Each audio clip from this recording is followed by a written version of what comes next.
Hi, welcome back to Top 10 Time Management Books. For Part 2, I will summarize Make Time by Knapp and John Zeratsky, Atomic Habits by James Clear, and 168 Hours, You Have More Time Than You Think by Laura Vanderkam. Let's go to the first one. Our days are under siege. They are being sliced and diced by a constant barrage of interruptions, notifications, and demands. We start each morning with the best of intentions, armed with a to-do list and a sense of purpose, only to find ourselves at the end of the day wondering where the time went. We feel busy, but not productive. We react to everything, but we don't feel in control. Our attention is constantly being pulled in two opposing directions: the busy bandwagon and the infinity pools. The busy bandwagon is our culture's obsession with productivity for its own sake. It's the pressure to fill every moment with activity, to clear our inboxes, attend every meeting, and constantly prove how much we are doing. We're expected to be responsive at all hours, juggling a dozen tasks at once. The infinity pools, on the other hand, are the endless sources of distraction provided by our technology. They are the social media feeds, the streaming video services, the 24-hour news cycles, apps and websites designed by thousands of brilliant engineers with the express purpose of capturing and holding our attention for as long as possible. Trapped between these two forces, we spend our days in a state of reactive, distracted busyness, never quite getting to the things that truly matter to us. But it doesn't have to be this way. It is possible to break free from this cycle and redesign your time. The solution isn't to become a productivity machine or to retreat from modern life entirely. It's about creating a simple, flexible system to consciously choose what you want to focus on and protect your time and attention for that purpose. This is not a rigid set of rules, but a toolkit of over 80 individual tactics that you can experiment with to find what works for you. The system is built around a daily 4-step framework: highlight, laser, energize, and reflect. Each day, you choose a single priority, find the focus to work on it, build the energy to maintain that focus, and reflect on your system to make it a little better the next day. This is how you make time. The first step every single day is to choose a highlight. Your highlight is the single activity you want to prioritize and protect in your schedule. It's the one thing you want to look back on at the end of the day and say, "I'm so glad I did that." Your highlight isn't necessarily your most important work task, although it can be. It's simply what you want it to be. This act of choosing is a powerful shift from a reactive mindset to an intentional one. Instead of asking, "What's the most pressing thing I have to do today?" you ask, "What do I want to be the highlight of my day?" There are 3 ways to choose your highlight. The first is urgency. Sometimes there is a genuinely important, time-sensitive task that you absolutely must finish. Making this your highlight ensures it gets the attention it deserves. The second method is to choose based on satisfaction. What will bring you the most joy or sense of accomplishment? This might be a creative project you've been putting off, a chapter of a book you want to write, or even a personal task like planning a vacation. It's about choosing the thing that will give you a significant return in positive emotion. The third method is to choose based on joy. What will you have the most fun doing? This could be as simple as having a relaxed lunch with a friend, going for a long walk in the park, or spending an hour on a beloved hobby. A joy-focused highlight reminds you that making time isn't just about getting things done, it's about creating a life you actually enjoy living. Your highlight should ideally take between 60 and 90 minutes. It's a meaningful chunk of time, but not so large that it feels impossible to schedule. Once you've chosen it, you need to make space for it. This might mean scheduling it directly on your calendar, as you would a meeting. This simple act gives it weight and legitimacy. You can also stack it with existing habits, like deciding to work on your highlight for an hour right after your morning coffee. The key is to make a conscious decision and a concrete plan. This single act of choosing a highlight transforms your day from a random collection of reactions into a focused pursuit of what matters. Once you have your highlight, the second step is to enter laser mode. This is where you create the intense, distraction-free focus needed to do great work. Laser mode is about redesigning your environment and your relationship with technology to protect your attention from the siren call of the infinity pools. The modern world is an obstacle course of distractions, and your smartphone is the main culprit. It's a slot machine in your pocket, constantly vying for a pull of the lever. To enter laser mode, you have to fight back. This begins by making your devices less appealing. A powerful tactic is to log out of all your social media and email accounts. The small bit of friction required to log back in is often enough to break the cycle of mindless checking. You can also turn off all notifications, the banners, the sounds, the red dots. These are not your friends. They are interruptions designed to pull you away from what you've chosen to do. Another effective approach is to create barriers. You can set timers that block access to distracting websites during your laser time. You can even delete the infinity pool apps from your phone entirely. This might seem extreme, but the goal is to make it difficult to fall into a distraction vortex. You are consciously designing a path of least resistance that leads toward focus, not away from it. Beyond your devices, laser mode is about managing your time and expectations. The constant stream of email is a major source of distraction. Instead of checking it constantly, try scheduling specific times for it. Deal with your inbox in batches, once or twice a day, rather than letting it dictate your schedule. This frees up long, uninterrupted stretches for focused work on your highlight. It's also about finding your flow, that magical state of deep immersion in a task. One simple trick is to put on headphones, even if you don't listen to anything. It sends a powerful do not disturb signal to those around you and helps you tune out the ambient noise of your environment. Laser mode isn't about working harder. It's about working smarter in a way that respects the fragility of human attention and protects it as the precious resource it is. The third step in the daily framework is to energize. You can't maintain laser-like focus if you're running on empty. Our bodies and brains are ancient machines that were not designed for the sedentary, screen-filled lives many of us lead. To have the mental energy for deep work, you need to take care of your physical body. This is not about becoming a fitness guru or a health food saint. It's about incorporating small, consistent habits that pay huge dividends in mental clarity and stamina. Movement is essential. Our bodies are made to move, and regular exercise is one of the most powerful brain boosters available. This doesn't have to mean a grueling hour at the gym. A brisk 20-minute walk, especially outdoors, can have a profound impact on your mood and focus. The key is to make it a non-negotiable part of your daily routine, like brushing your teeth. Other tactics include taking frequent breaks to stretch, doing a few push-ups or squats throughout the day, or simply choosing to take the stairs. Every little bit of movement helps to charge your battery. What you eat also has a direct impact on your energy levels. The constant cycle of sugar highs and caffeine crashes can wreck your ability to focus. Simple changes, like starting your day with a protein-rich breakfast instead of a sugary cereal, can help stabilize your energy. Pay attention to how different foods make you feel.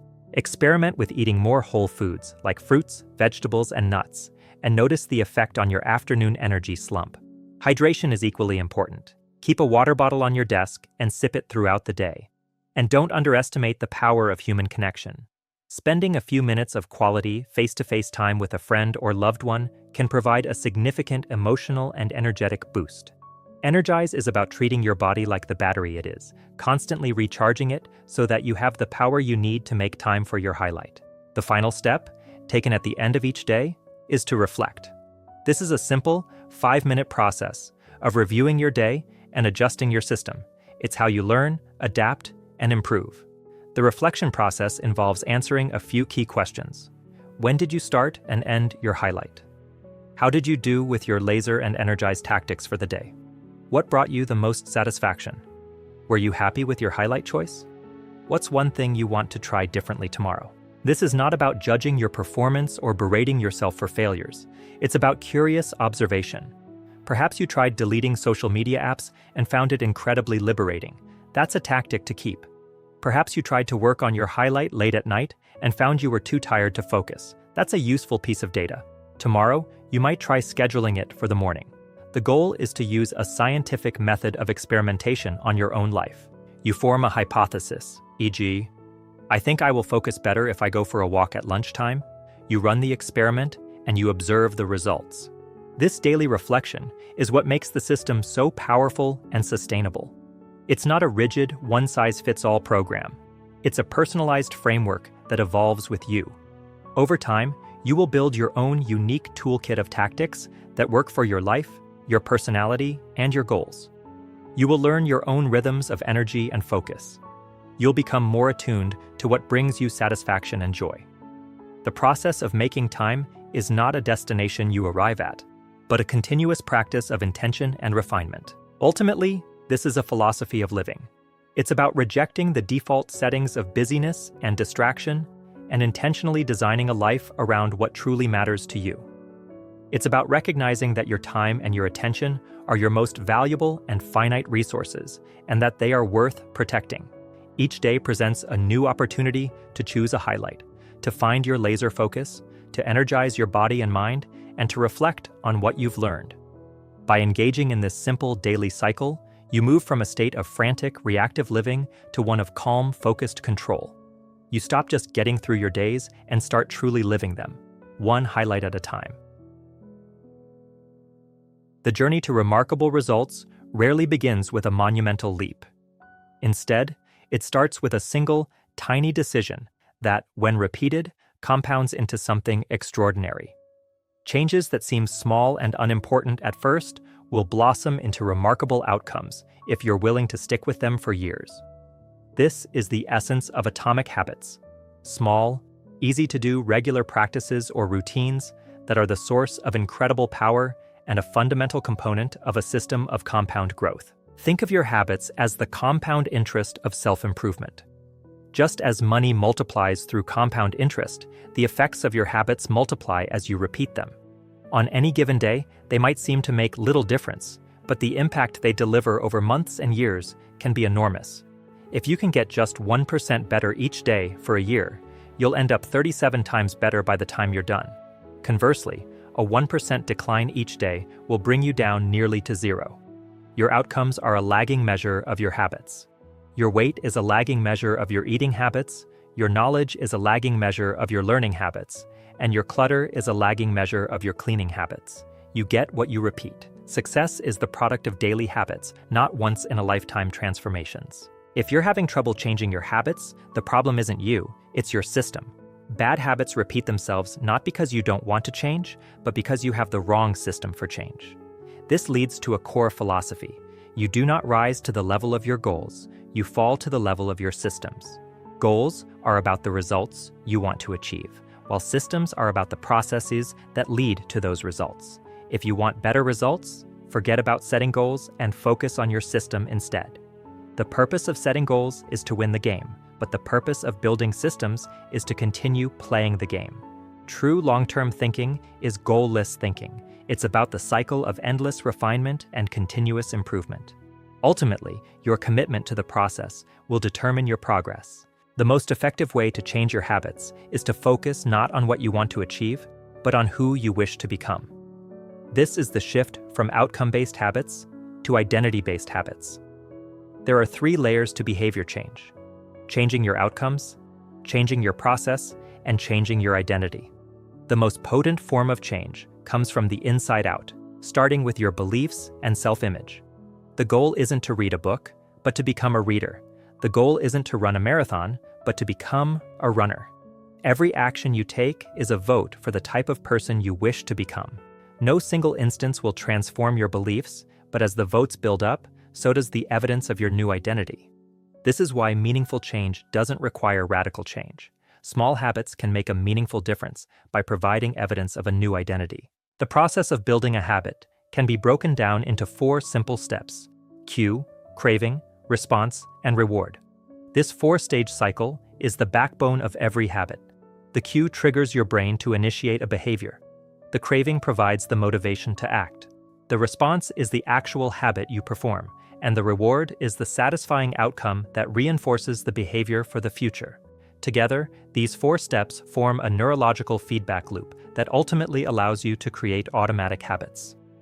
Understanding this habit loop is the first step to redesigning your behaviors. To engineer good habits and eliminate bad ones, we can use a framework called the 4 laws of behavior change. For building good habits, the laws are: 1. Make it obvious. 2. Make it attractive.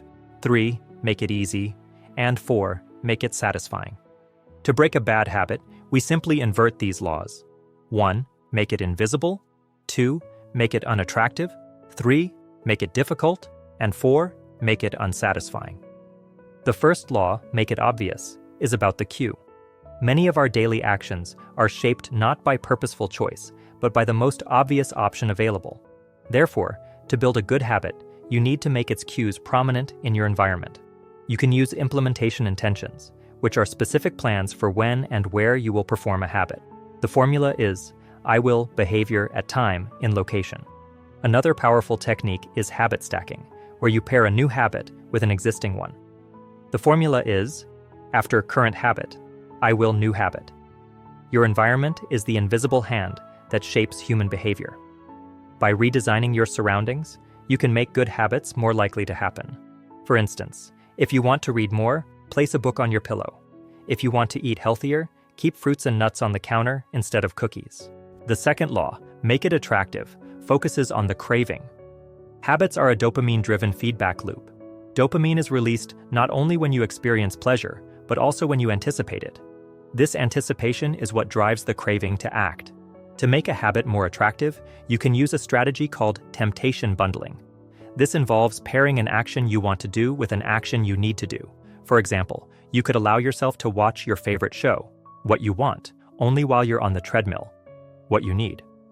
We also tend to imitate the habits of three groups: the close, our family and friends; the many, the culture; and the powerful, those with status and prestige. Joining a culture where your desired behavior is the normal behavior is a powerful way to make your habits more attractive. To break a bad habit, you can highlight the benefits of avoiding it, making it seem unattractive. The third law is to make it easy, which addresses the response. Human behavior follows the law of least effort. We naturally gravitate toward the option that requires the least amount of work. To build good habits, you must reduce the friction associated with them. Design an environment where doing the right thing is as easy as possible. This could mean laying out your workout clothes the night before to reduce the steps needed to exercise in the morning. A cornerstone of this law is the 2-minute rule, which states that when you start a new habit, it should take less than 2 minutes to do. Read before bed each night becomes read 1 page. Do 30 minutes of yoga becomes take out my yoga mat. The idea is to make your habits easy to start, because once you've started doing the right thing, it's much easier to continue doing it. This gateway habit naturally leads you down a more productive path. To break bad habits, you should do the opposite: increase the friction. The final law is to make it satisfying, which is all about the reward. We are more likely to repeat a behavior when the experience is satisfying. The human brain evolved to prioritize immediate rewards over delayed ones, which is why so many of us struggle with habits that have a delayed return, like exercise or saving money. The cardinal rule of behavior change is, what is immediately rewarded is repeated. Therefore, it's crucial to give yourself an immediate reward when you complete your habit. This could be as simple as tracking your habit. Marking an X on a calendar or moving a paperclip from one jar to another provides a satisfying visual cue of your progress, which creates a sense of accomplishment and keeps you motivated. The act of tracking itself becomes a reward. To break a bad habit, you want to make it immediately unsatisfying. Even with the best systems, progress is not always linear. You will inevitably face what is called the plateau of latent potential. This is a period where you are making improvements, but the results haven't yet become visible. It's like an ice cube in a room that is slowly warming. Nothing happens for a long time, and then, at the critical threshold of 32 degrees Fahrenheit, it begins to melt. Breakthrough moments are often the result of many previous actions that have built up the potential required to unleash a major change. Patience is key. You need to persist long enough to break through this plateau. Finally, as you master your habits, it's important to establish a system for reflection and review. Habits can make you proficient, but they can also lead to complacency. To achieve mastery, you need a combination of habits and deliberate practice. Regularly reviewing your habits and making small adjustments ensures that you continue to improve and adapt. It's also vital to keep your identity small and flexible. Don't let your habits define you so rigidly that you can't evolve. The process of self-improvement is not about reaching a finish line. It is a system to improve, an endless process to refine. It is the commitment to this cycle of endless refinement and continuous improvement that will ultimately determine your progress and lead to remarkable, life-changing results.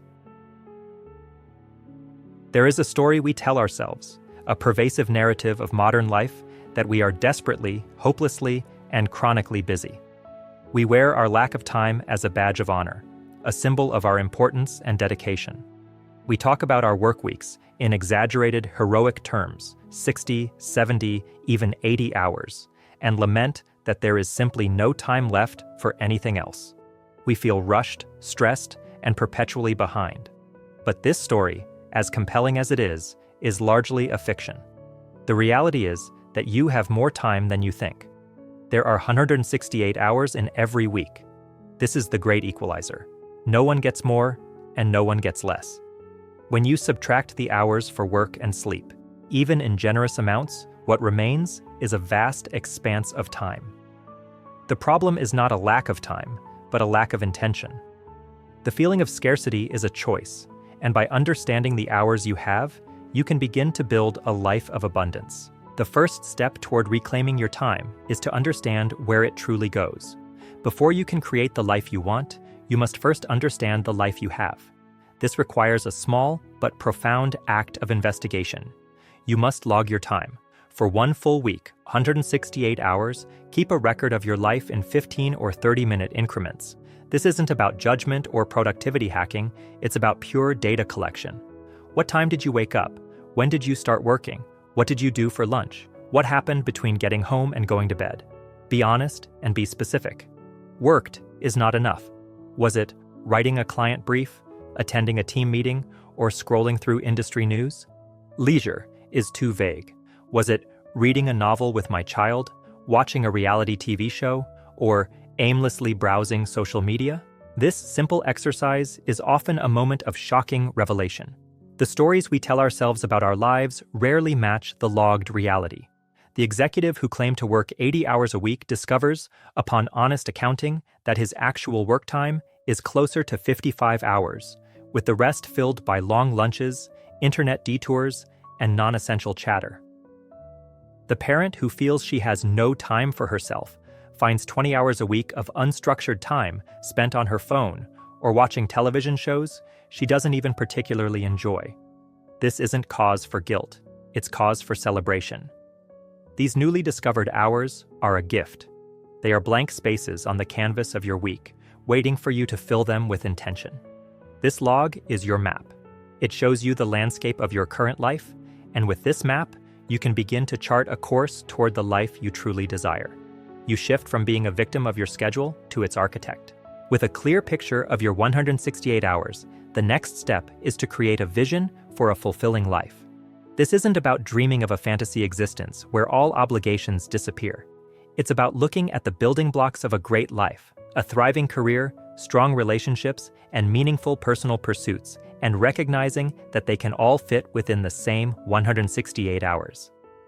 The key is to identify your core competencies. Think of your professional and personal life. What are the things that you, and perhaps only you, can do that create the most value and bring the most satisfaction? A successful trial lawyer might realize her core competency is crafting a compelling closing argument, not spending endless hours on tedious document review. A small business owner might find his core competency is innovating new products, not managing the daily accounting. These are the activities that drive success and fulfillment. This concept extends powerfully into your personal life. What are your core competencies as a parent, a partner, or an individual? Perhaps it's having deep, imaginative playtime with your children, not scrubbing the floors. Perhaps it's having a weekly, uninterrupted date night with your spouse, not spending Saturday afternoon mowing the lawn. The goal is to build a life that maximizes the time you spend engaged in these core competencies.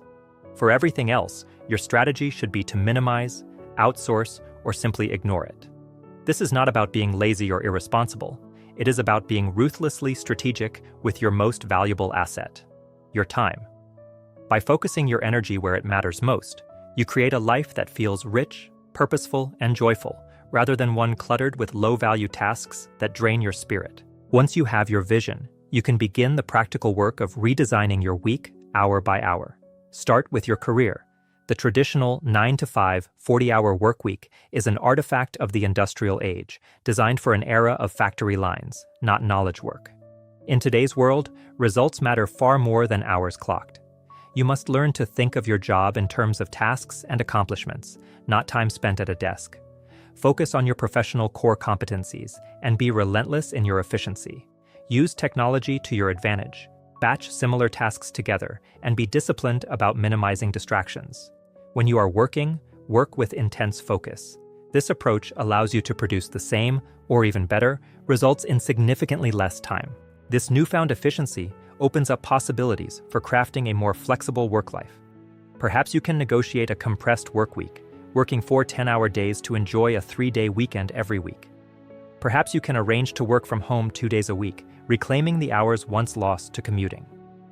Some people find success with a split-shift approach, working a few focused hours in the morning and a few more in the evening, freeing up the afternoon for family or personal projects. The goal is to see your work as one important piece of a larger life mosaic, not a monolithic block of time to which everything else must yield. By treating your work time with respect and focus, you earn the right to shape it in a way that serves the whole of your life. The same strategic mindset must be applied to your life at home. Homemaking and childcare can expand to fill all available time if you let them.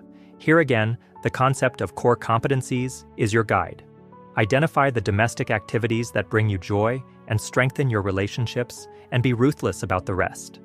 If you love cooking creative meals but despise cleaning the kitchen, consider whether the cost of a weekly cleaning service is worth the hours of freedom and happiness it would buy. This is not an indulgence. It's an investment in your time, your energy, and your well-being. If you can afford to trade money for time, you should almost always make that trade. This also means consciously lowering your standards on things that do not truly matter. Does a perfectly organized closet bring you more joy than an extra hour spent reading or playing with your kids? Must every meal be a gourmet creation, or can simple, healthy meals suffice on busy nights? The goal is to liberate yourself from the tyranny of unimportant details. By outsourcing what you can and consciously ignoring what you can't, you create space for the parts of home life that are truly irreplaceable. The bedtime stories, the shared laughter, the quiet moments of connection. You are choosing to spend your time on the memories you want to create, not on the tasks you feel you should be doing. Finally, you must reclaim the concept of leisure. In our culture of busyness, true leisure has been relegated to the bottom of the priority list, treated as a frivolous luxury to be indulged in only when all other work is done. This is a profound mistake. A fulfilling life is not built in the leftover moments. It is built by intentionally scheduling blocks of time for joy, rejuvenation, and adventure. Look at your time log. Identify the pockets of junk time, the mindless scrolling, the channel surfing, the low-value activities that leave you feeling empty. Now imagine replacing that time with something truly nourishing. Instead of hoping for a free moment, be proactive. Schedule your leisure as you would a critical work meeting. Put it on the calendar. This could be a micro-adventure, like trying a new restaurant on a Tuesday night or visiting a local museum on a Saturday morning. It could be a recurring commitment, like a weekly pottery class or a standing date with a friend. It could be a larger block of time for a weekend getaway. By scheduling these activities, you give them importance. You transform leisure from an afterthought into a cornerstone of your week. These are the experiences that fill your well, that make the hard work worth it, and that turn a life of obligation into a life of adventure. And do not forget sleep. Sleep is not a time waster to be shortchanged. It is the engine that powers a high-performance life. Protecting your 7 to 8 hours of sleep each night is essential for having the energy, creativity, and focus to make the most of your other 112 waking hours. This new approach to time management can be visualized with a simple metaphor. Imagine an empty jar. This jar represents your 168 hours. Beside the jar, you have a pile of large rocks, a collection of smaller pebbles, and a heap of sand. The large rocks are your core competencies, the most important, high-value activities in your career, your family life, and your personal pursuits. The pebbles are the necessary but less critical tasks of life, the errands, the routine chores, the administrative work. The sand represents all the trivial, time-wasting activities, the distractions, and mindless fillers. If you begin by pouring the sand into the jar, it will quickly fill the bottom. Then, when you add the pebbles, they will settle in, taking up more space. By the time you try to add your big rocks, you will find that there is no room for them. This is how most people live their lives. They allow their days to be filled with trivialities and minor obligations, and they are then mystified when they have no time left for what truly matters. But if you reverse the order, something magical happens. Start by placing the big rocks into the empty jar first. They represent your most important priorities, so you give them prime space. Then, pour in the pebbles. They will conveniently fill in the gaps between the rocks. Finally, pour in the sand, which will sift into all the remaining crevices. In the end, everything fits. This is the secret. You do not find time for the important things, you make time. You must put the big rocks in your schedule first. Plan your week around your core competency projects, your quality family time, and your scheduled leisure. Once those are on the calendar, the lesser obligations and daily minutiae, the pebbles and the sand, will naturally flow into the spaces that remain.